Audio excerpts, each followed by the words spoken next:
She lost her fiancé and accidentally wedded a poor man, not knowing he was a secret millionaire. Hello, everyone. Before we begin today's story, I have a small favor to ask. Please hit subscribe and turn on the notification bell so you never miss our channel's new videos. It is quick, free, and the best way to support us in bringing you more dramatic stories. Your support means the world to us. Where are you watching from? Drop your city or country in the comments below. Thank you very much. Now, let us get back to our main character. Today's story is titled, Abandoned by Her Fiancé, She Married a Poor Stranger Unaware He Was a Hidden Millionaire.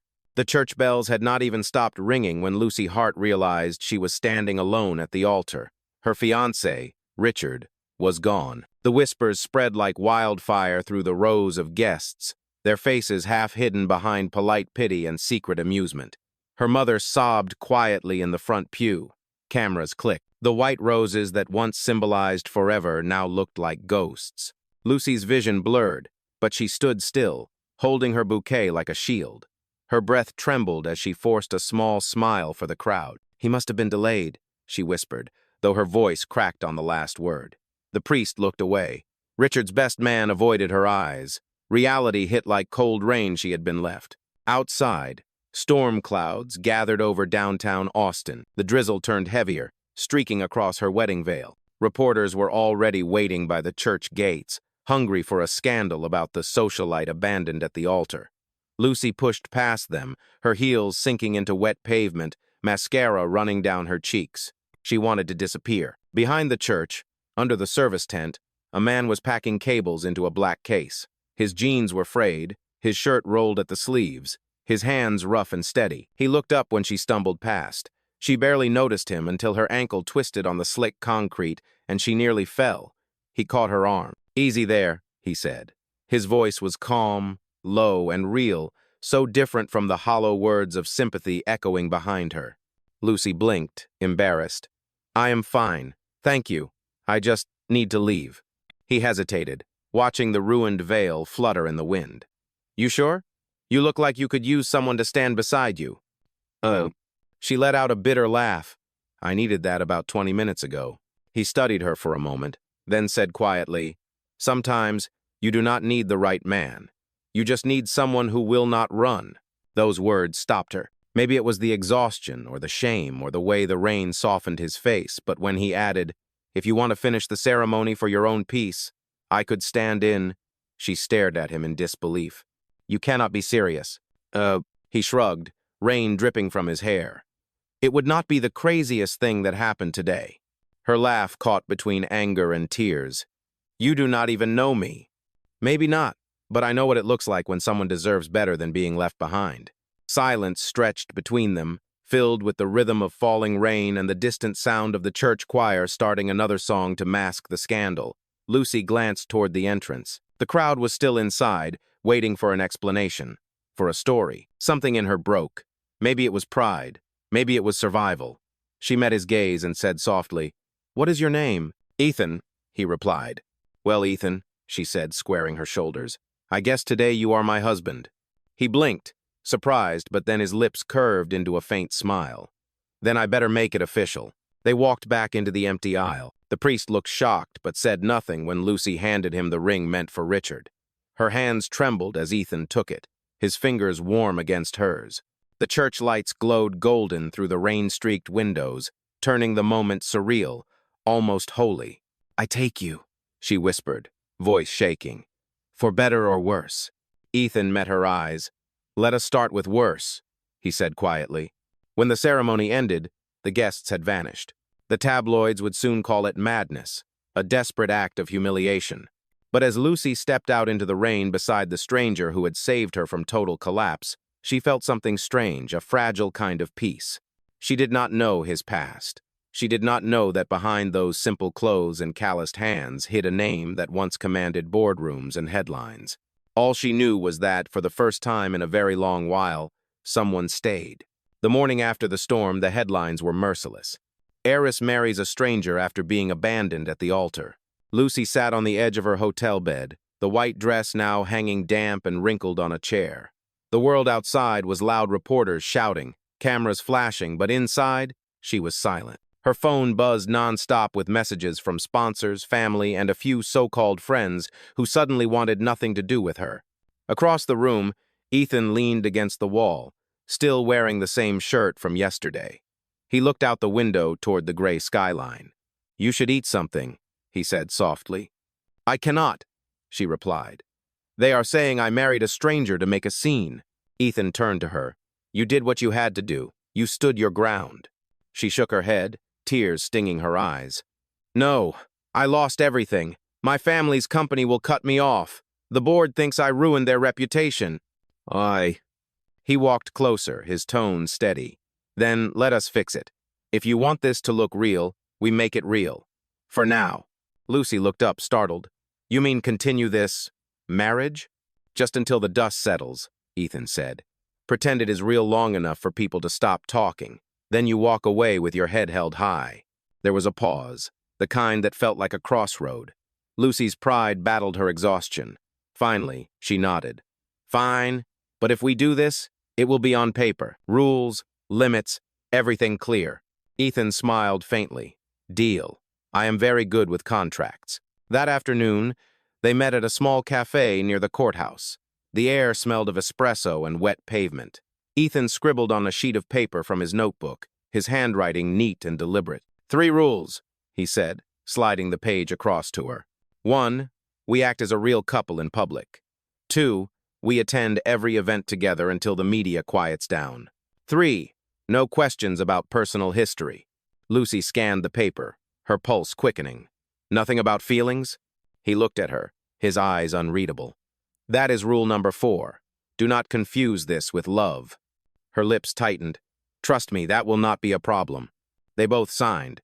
The waitress brought the check, and Ethan paid with cash crisp bills folded carefully. She noticed the way he counted them, precise, like a man used to handling more than he pretended to have. Outside, the rain had stopped. A beam of sunlight pierced through the clouds, reflecting off the cafe window. Lucy tucked the contract into her purse. "What now?" "Now," Ethan said, "you learn to play the part." The next few days unfolded like a training montage. Ethan coached her on how to smile through gossip, how to walk into a room as if she belonged there, and how to answer invasive questions with grace. In return, she taught him how to tie a proper bow tie, how to pose for photographs, and how to make small talk with people who judged everything. Their awkward partnership began to draw attention. The press, who once mocked her now, called their story a whirlwind marriage of defiance. Her confidence slowly returned. One evening, while adjusting his cufflinks before a charity dinner, Ethan said quietly, "You are not the same woman who walked out of that church." "And," Lucy glanced at him in the mirror, "neither are you the poor stranger I met behind it." For a moment, he said nothing. Then a small smile tugged at the corner of his mouth. "Maybe that is a good thing." Under the golden glow of the ballroom lights, they entered arm in arm. The whispers still followed them, but Lucy no longer felt small. Somewhere in the crowd, she caught Ethan watching her, not like a man trapped in a lie, but like someone who was slowly forgetting where the act ended and the truth began. A week later, Lucy and Ethan stood in front of the grand glass doors of the Hart Foundation gala. The air smelled of perfume and champagne, a mix of wealth and pretense that once felt natural to her but now burned her lungs. Cameras flashed from every corner. People whispered as they walked by, the fallen heiress and her mystery husband. Ethan adjusted his simple black suit, the same one he had worn to every event so far. He leaned close and whispered, "Remember the rules. Stay calm, smile, and if anyone asks about us, keep it simple." Lucy forced a polite smile. "You make it sound like we are undercover agents." "Maybe we are," he said with a quiet grin. Inside, chandeliers glittered like frozen stars. The orchestra played a slow waltz while donors mingled under gold banners. It was her first public appearance since the wedding scandal, and every step felt like walking through judgment. A reporter approached, microphone raised. "Mrs. Walker," he said, using Ethan's last name, "you surprised the world when you married a man no one knew. Was it love at first sight, or just damage control?" Lucy froze, the question slicing deep. For a heartbeat, she wanted to run again. Then Ethan's hand brushed hers, steady, grounding. She straightened her posture and faced the reporter. "I married someone who did not run when things fell apart," she said. That is more love than most people get in a lifetime. The crowd around them fell silent, then a wave of polite applause rippled through the room. Ethan gave her a look of quiet pride. For the first time, Lucy felt in control. Later that night, while guests danced, Ethan stepped out onto the terrace to breathe. The city lights stretched across the skyline, a blur of gold and silver. Lucy joined him, her gown brushing against the marble floor. "Why do you always stand alone at these things?" she asked softly. He smiled faintly. "Old habit. I never fit in with people who measure worth by a suit." She tilted her head, studying him. "You say that like you have been here before."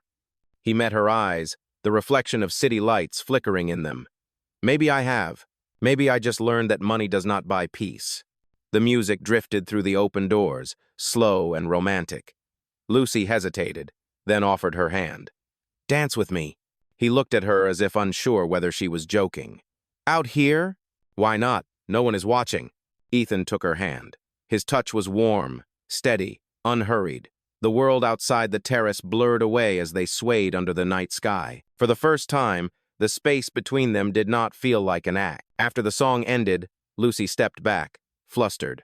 "We should go inside." He nodded but said nothing. As she turned to leave, he caught her wrist gently. "Lucy," he said, voice low, "thank you for defending me in there." She smiled, her heartbeat quick. "I was defending myself too." He let go, and she walked back inside. Neither of them saw the man near the exit taking photos, the same reporter who had mocked her weeks ago, the one now whispering into his phone. By the next morning, the image was everywhere. "Heiress falls for her poor husband." Lucy groaned as she scrolled through the headlines. "This was not supposed to happen," she muttered. Ethan, standing by the window with a cup of coffee, said quietly, "Maybe it was bound to." She turned toward him. "What are you saying?" He looked at her, unreadable. That pretending can only last so long before something real starts to slip through. "Oh." His words lingered in the air long after he walked out of the room. The following week, the world seemed to move faster around Lucy and Ethan.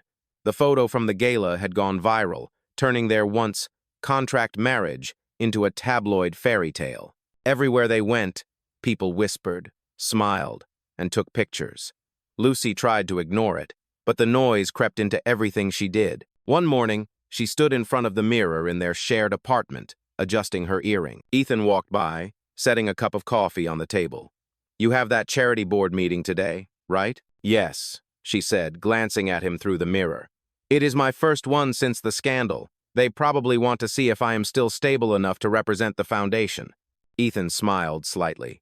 "Then show them you are not broken. You are rebuilt." His words struck her more deeply than she expected. She nodded, taking a deep breath. "Will you be there?" "I promise to drive you," he said, grabbing his jacket. "We are a team, remember?" At the meeting, the atmosphere was thick with polite disapproval. Board members whispered as Lucy entered, holding her head high.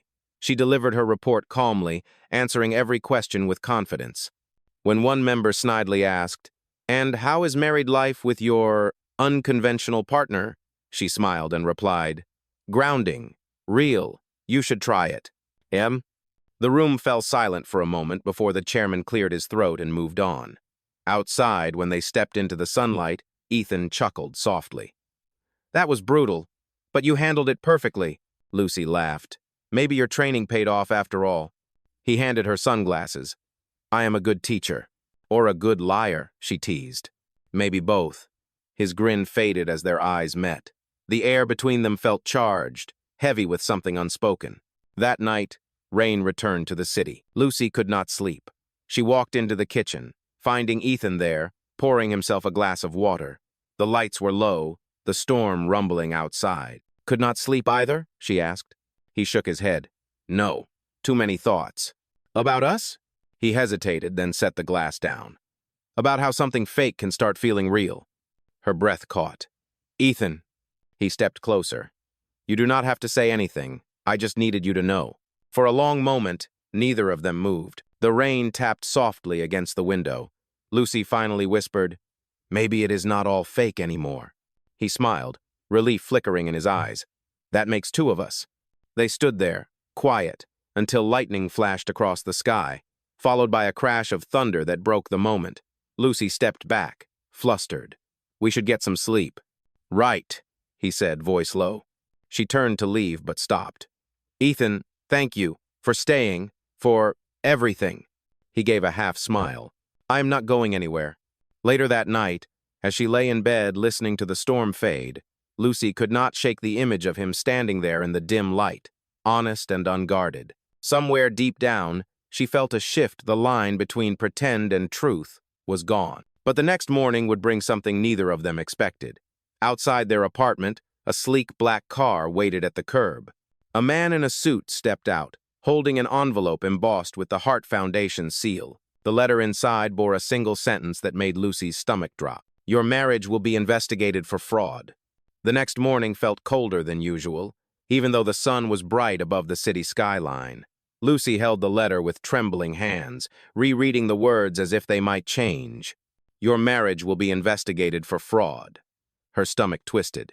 Every sentence from the board's attorney echoed like a verdict. Ethan stood by the window, jaw tight. They are accusing us of staging the wedding to manipulate the foundation's public image. Lucy looked up at him, panic flashing in her eyes. If they find out it started as a contract, I will lose everything: my seat on the board, my inheritance, the trust my father built. He turned toward her, calm but firm. Then we face it, together. She shook her head. You do not understand. They will not just question me. They will dig into you, your job, your past. They will find everything. Ethan met her gaze. Then let them. The certainty in his voice frightened her. Why are you not scared? Because I have faced worse, he said simply. The investigation moved quickly. Reporters camped outside their apartment building, cameras flashing day and night. The tabloids called her the bride who lied. Every interview request, every rumor, every headline chipped away at Lucy's resolve. Still, Ethan never left her side. One afternoon, they were summoned to a private meeting with the foundation's board. The conference room felt colder than the rest of the building, its white marble walls gleaming under harsh fluorescent lights. Lucy sat straight-backed beside Ethan while the chairman read aloud the accusations. Miss Hart, the man said, adjusting his glasses, you entered a legally binding marriage with a man of unknown background within hours of your fiancé's disappearance. Your timing and subsequent publicity raise questions of motive. We believe this may have been orchestrated for attention and financial gain. Lucy's throat tightened. That is not true. I did what I thought would protect the Hart name from humiliation. A board member sneered. By marrying a stagehand? Ethan spoke before she could. I was not a stagehand. His tone was quiet, but it silenced the room. I volunteered at the event because I believed in the foundation's cause. My background has nothing to do with this marriage. The chairman frowned. Then what do you do, Mr. Walker? Ethan paused. His answer was simple. Business consulting. It was true enough to be believable, yet vague enough to hide the truth. Lucy glanced at him, confused, but trusted his calmness. After the meeting, they stepped outside into the crisp air. Reporters swarmed the steps, shouting questions. Lucy clung to Ethan's arm, her pulse racing. It will ruin us, she whispered. He guided her through the crowd. Only if we let it. That night, silence filled their apartment. The city noise outside felt distant. Lucy sat on the couch, staring at the blank television screen. Why are you still here? She asked quietly. You could walk away and save yourself. Ethan looked at her for a long moment. Because I was never here to run. Maybe I came into your life for the wrong reason, but I am staying for the right one. Tears stung her eyes. You should not say things like that. Why not? He asked softly. It is the truth. Before she could answer, her phone buzzed. It was her mother's assistant, voice trembling on the other end. Lucy, you need to come home. There is a problem with the company accounts. Someone has been transferring money under your name. Lucy froze. Ethan's expression darkened. What did she say? She turned to him slowly, her voice barely above a whisper. They think I am stealing from my own foundation. The phone slipped from her hand, hitting the floor with a dull thud. For the first time since the day of the wedding, Lucy felt something she had not allowed herself to feel: pure, consuming fear. Lucy could barely breathe as the car turned into the long driveway of her family's estate. The familiar iron gates loomed ahead, but this time they felt like the entrance to a courtroom. Her mother, elegant as ever but visibly shaken, waited by the door. Inside the study, papers were spread across the mahogany desk: bank statements, transfer slips, digital screenshots. Her mother pointed to the documents, voice tight with disbelief. These came from your account, Lucy. Hundreds of thousands of dollars moved over the past 2 months. The board believes you used the foundation's funds to cover your personal debts. Lucy stared at the papers. That is impossible. I never touched the foundation's money. Then someone did it in your name, Ethan said quietly, stepping closer. May I take a look? Her mother hesitated but nodded. Ethan examined the documents, his expression sharpening as he scanned the numbers. The transfer routes are too clean. Whoever did this knew the system inside out. Her mother's eyes narrowed. And you seem to know a lot about it, Mr. Walker. Who exactly are you? Lucy stepped between them. Mother, please. He is trying to help. Oh. But her mother's suspicion lingered. Ever since this marriage, our family has been drowning in scandal. Now this. She turned to Lucy, her voice breaking. Do you even know who this man is? Ethan looked at the floor, silent. Lucy's heart ached at the doubt in both of their eyes.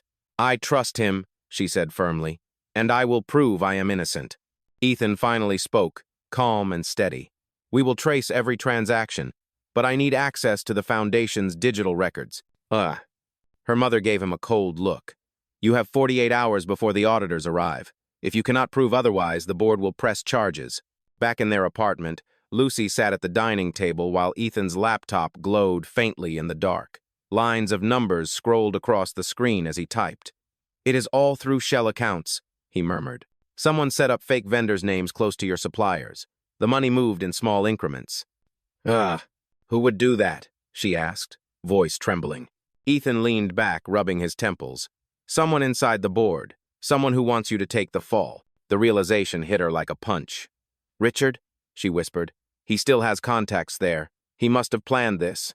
Ethan nodded slowly. It fits his pattern. Humiliate you. Destroy your credibility. Take back what he lost. Lucy covered her face with her hands. He will win. They will believe him. Oh, not if we get proof, Ethan said. We need to access the foundation's financial servers. But doing that without clearance could get us both arrested. Lucy looked up, desperation replacing fear. Then we do it anyway. I have nothing left to lose. The following night, they drove to the foundation's downtown office. The building stood empty and silent under the glow of streetlights. Lucy swiped her old access card. It still worked. Inside, the air smelled like cold metal and disinfectant. Ethan logged into the secure system, his fingers flying over the keyboard. Almost there, he whispered. If I can trace the origin of the fake accounts. The computer beeped. A name appeared on the screen, bold and unmistakable. Richard Burns Investments, LLC. Lucy gasped. It is him. Before Ethan could respond, the office lights flickered on. Security alarms blared. Footsteps echoed down the hall.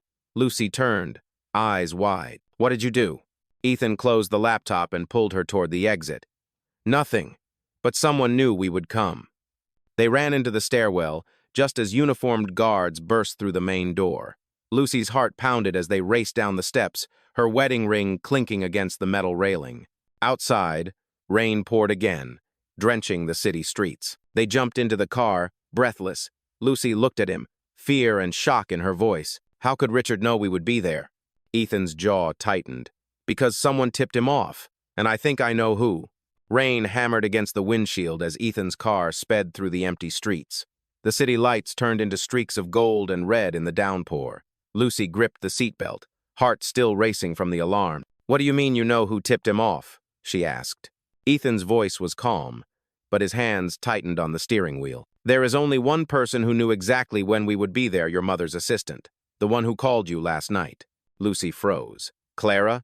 No, she has been with my family for years. She would never. She had access to your schedule, your old key card, and the foundation's internal network, Ethan said. Richard must have offered her money, or worse, threatened her. Lucy stared out at the rain, disbelief fighting against the truth that was slowly forming in her mind. If that is true, he planned everything. The fraud, the investigation, even this setup. Ethan glanced at her. He wanted you desperate enough to lose everything. Then he would step in as the savior. Her stomach turned. And you? What happens to you when they find out we broke into the building? He smirked faintly. They will not. I covered our tracks before we left. But now we have to move faster. Richard will not stop until he buries you. By By the next morning, the storm had passed, but the damage was spreading. News outlets reported the break-in at the foundation. Anonymous sources claimed the heiress and her mystery husband were involved. Lucy's phone buzzed nonstop with messages from lawyers and journalists. She sat at the kitchen table, pale and exhausted. Ethan placed a cup of coffee in front of her. "Drink.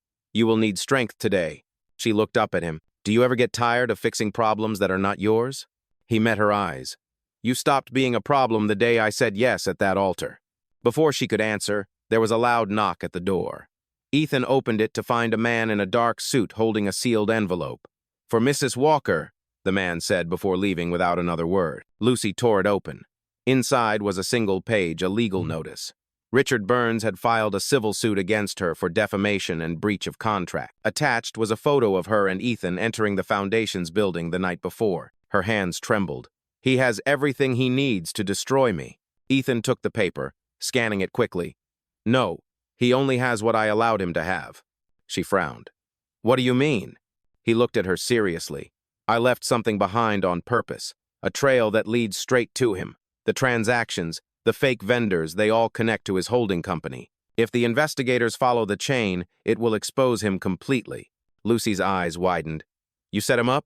"I gave him what he thought he wanted," Ethan said. "Now he is too deep to pull out without revealing himself." She stared at him, torn between relief and fear. "You sound like you have done this before." He hesitated, then said quietly, "Let us just say I know how corruption works.